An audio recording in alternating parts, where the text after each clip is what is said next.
Alright, this is the presentation on the founding of the Plymouth colony in 1620. It's probably one of the most famous parts of the exploration and conquest of North America because many people know about the Pilgrims.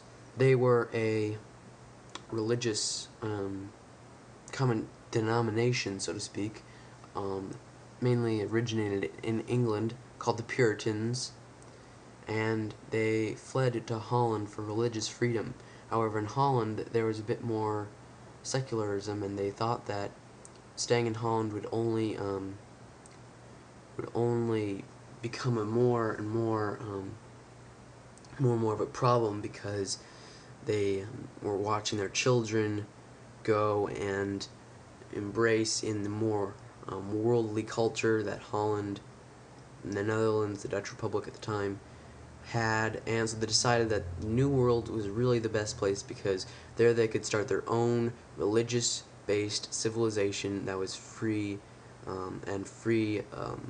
to practice their own religion. So they left in the Mayflower in 1620 to go to the New World.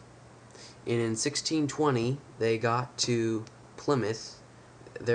Their actual destination, they tried to get to Virginia, but they were blown up to Plymouth, Massachusetts. And here's the landing of the Pilgrims in 1620 at Plymouth Rock. And you still can see Plymouth Rock, which is supposedly the place that the Pilgrims landed. And obviously everybody knows about the first Thanksgiving. However, it wasn't always like that.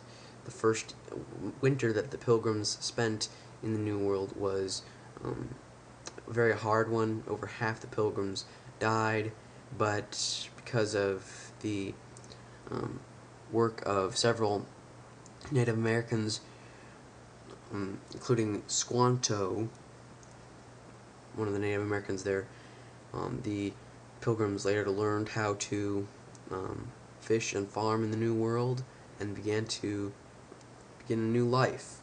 And obviously everybody knows about the first Thanksgiving. The Pilgrims and Indians came together to celebrate this first Thanksgiving, and so celebrate the harvest. Now it's become a national holiday.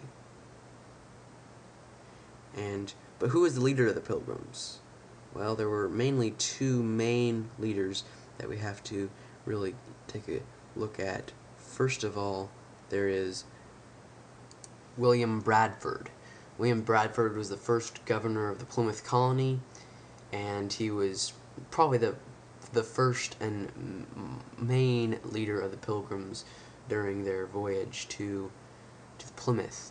The other leader, however, was a military man named Miles Standish.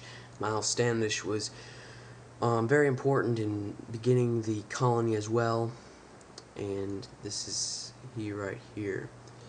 And this is one of the first colonies in New England, but many more followed. Many more. And so the exploration and conquest of North America continues as the Pilgrims land at Plymouth.